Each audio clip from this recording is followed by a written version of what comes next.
क्या साहब, एहतजाज की इजाज़त इसलिए नहीं दी गई जो अदालत में बताया हुकूमत ने कि बेलारूस का वफद आना है, फिर जो है इससे गलत एक तासुर पैदा होगा पाकिस्तान के बारे में। लेकिन उससे पहले ही हम देख रहे हैं कि इस्लामाबाद तो मुकम्मल तौर पे बंद हो चुका है। तो क्या इस्लामाबाद को इस तरह बंद करने से बेलारूस का जो वफद आएगा वो क्या अच्छा तासुर लेकर जाएगा पाकिस्तान का? बिस्मिल्लाहिर्रहमानिर्रहीम।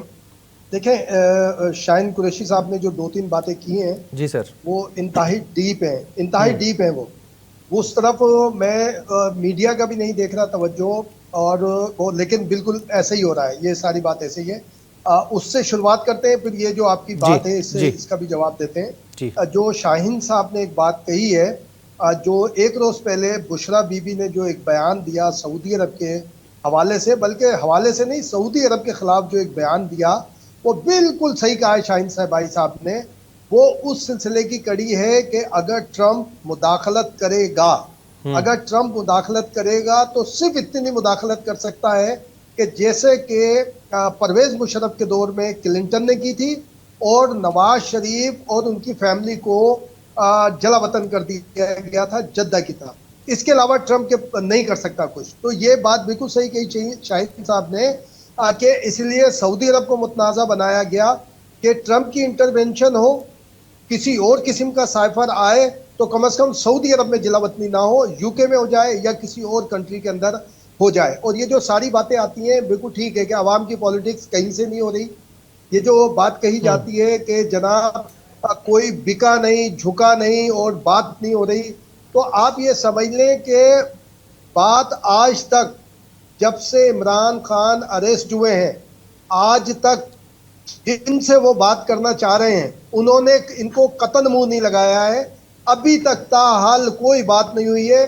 जस्टिस अतर मनील्ला के हवाले से और फला हवालों से बहुत सारी बातें की गई कि जनाब वो कोई अहम मैसेज लेके गए, किसी मेजर जनरल का नाम लिया गया, किसी ब्रिगेडियर्स का नाम लिया गया, कोई भी नहीं गया। सही। वो समझाने जरूर, जो एक दिन समझाने के लिए गए कि जनाब अवाम की पॉलिटिक्स करें, अवाम की पॉलिटिक्स करें, लेकिन उनकी समझ में नहीं आई। और दूसरी बात जो ये बात है कि हुकूमत भी, मैं ये समझता हूं कि पीटीआई की मकबूलियत के पीछे मुस्लिम लीग नून के मीडिया सेल और हमारी इंफॉर्मेशन मिनिस्ट्री का हाथ है, वफाकी। और जो हुकूमत के तर्जुमान हैं वो उन्होंने पीटीआई को मकबूल तरीन जमात बना के रखा हुआ है, और ये बिल्कुल गैर जरूरी इकदाम किए गए हिफाजती। इस तरह के हिफाजती इंतजाम का मतलब यह है कि पीटीआई का एहतजाज अभी से कामयाब हो गया। यानी मैं उसको कहता हूं कि वो अभी से कामयाब हो गया एहतजाज। तमाम चीजें तो आपने बंद कर दी, तमाम चीजें कर दी।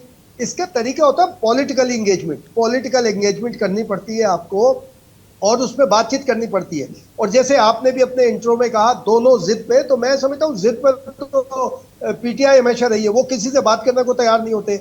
नवाज शरीफ का आप देख लेना, नवाज शरीफ या बिलावल भुट्टो ने जो नो कॉन्फिडेंस लेकर आए, एक पॉलिटिकल, एक डेमोक्रेटिक, भले आप उसके पीछे कहते हैं कि जी एस्टेब्लिशमेंट थी, कोई भी थी, लेकिन उन्होंने पॉलिटिकल एंगेजमेंट की कि वो सियासी जमातें जो मुस्लिम लीग नून के डेड अगेंस्ट थी या अगेंस्ट थी, चाहे उसमें जेयूआई हो, मुस्लिम लीग क्यू हो और अख्तर मेंगल साहब हो, उन सबको ऑन बोर्ड लाए, डायलॉग के जरिए लाए, पॉलिटिकली एक एटमॉस्फेयर बनाया, उसके बाद इस्टेब्लिशमेंट को मजबूर किया या उनसे डायलॉग किया और नो कॉन्फिडेंस के जरिए ले आए।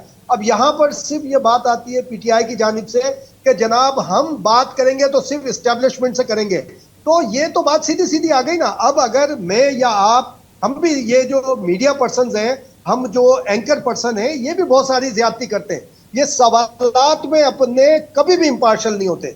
इस तरह के सवालात करते हैं कि जैसे कोई दूध का धुला हुआ है और कोई गंद से भरा हुआ है। ऐसा नहीं होना चाहिए। जो जेन्युइन क्वेश्चन है वही करने चाहिए कि आया पारा चनार में शहादतें हो गई, अवाम शहीद कर दिए गए, अब उसका एक वहां पर इंगेजमेंट के बजाय ये बात हो रही है कि जो एपीएस के जो बच्चे शहीद हुए थे तो उनको कहा था कि उनकी सालगिरह हो रही है, पहली सालगिरह पर में आम आए।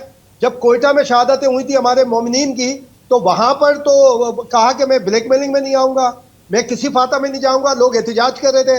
अब एहतजाज पे कहते हैं एहतजाज हमारा हक है, जमहूरी हक है, तो क्या शोहदा के लवाहिकीन का जो हजारा के जो कोयटा में शहीद किए गए थे उनके लवाहिकीन का हक नहीं था? उनको कहा ब्लैकमेल करते हैं, मैं नहीं आऊंगा। उन्होंने कहा हम तदफीन नहीं करेंगे, उन्होंने कहा मैं तो नहीं आऊंगा, और उन्हें गवर्नर हाउस बुला के उनसे फाता की गई। तो बात यह है भाई, ये बिल्कुल शाहीन कुरैशी साहब का कहना बिल्कुल सही है, अवाम की पॉलिटिक्स आपको करनी चाहिए दोनों तरफ से। इस वक्त नहीं हो रही। और ये जो आपका कहना था कि दोनों जिद पे, तो जिद पे सिर्फ पीटीआई है इस वक्त मेरे नुक्ता नजर से। उसको भी चाहिए कि ऐसे इकदाम करें कि जनाब बातचीत करें। पॉलिटिकल लोग बोल रहे हैं ना, राना सनाउल्लाह ने कहा, दूसरों ने, वो सिर्फ अब तो देखें साबित हो गया कि अमेरिका की मुदाखलत होती है, लेकिन किसके लिए हो रही है? अभी भी और पहले भी किसको हीरो बनाने के लिए? चाइना के सारे प्रोजेक्ट किस दौर में रोके गए थे? अभी हमारे इदारों को किस तरह से वो किया? शाहीन कुरैशी साहब जो आपके साथ मौजूद है, ये कोई छोटे शख्सियत नहीं है। इन्होंने तो भुट्टो दौर के अंदर जियाउल हक के मार्शल को ललकारा है, हम लोगों ने ललकारा है। हम सब परवेज मुशर्रफ के दौर में जेलों के अंदर गए। हमारा मसला नहीं है, हम कहते हैं एस्टैब्लिशमेंट का करेक्टर महदूद होना चाहिए। तो आपको तो सियासतदानों के साथ बैठना चाहिए, बोले कि जनाब इस्टेब्लिशमेंट का करेक्टर को महदूद किया जाए, इस्टेब्लिशमेंट को आउट किया जाए। अगर इस्टेब्लिशमेंट किसी जगह पर मुदाखलत कर रही है, वो मुदाखलत को पॉइंट आउट करें। बोले कि जनाब हम पॉलिटिशियन से बात करना चाहते हैं। आपका मतलब था, आपने जेयूआई के मौलाना फजलुर रहमान से बात करी, जिनको डीजल नारे लगाते थे, और दुपट्टा ओढ़ के खुद चेयरमैन इमरान खान जिस महमूद खान अचकजई की नकलें उतारा करते थे, उनके साथ उन्होंने एंगेजमेंट की। तो जब इन दो के पॉलिटिकल जमातों के साथ, जिनको आप बदतरीन मुखालिफ कहा करते थे, इनके साथ एंगेजमेंट हो सकती है, तो दूसरी सियासी जमातों के साथ क्यों नहीं हो सकती?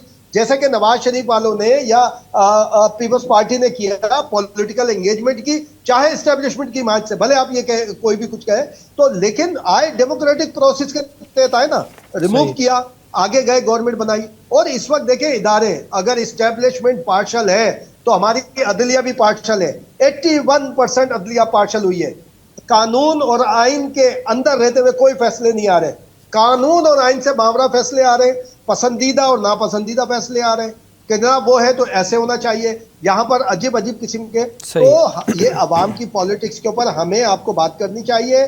और civil society, real civil society, जो कि ये शाहीन साहब हो गए, हमारे इम्तियाज आलम साहब हो गए, हमारे चौधरी खालिद साहब हो गए, ये पूरा एक यानी कि एक बड़ी तादाद में सिविल सोसाइटी के रियल लोग मौजूद है। उनसे बात होनी चाहिए, छोड़ दे पॉलिटिशियंस को।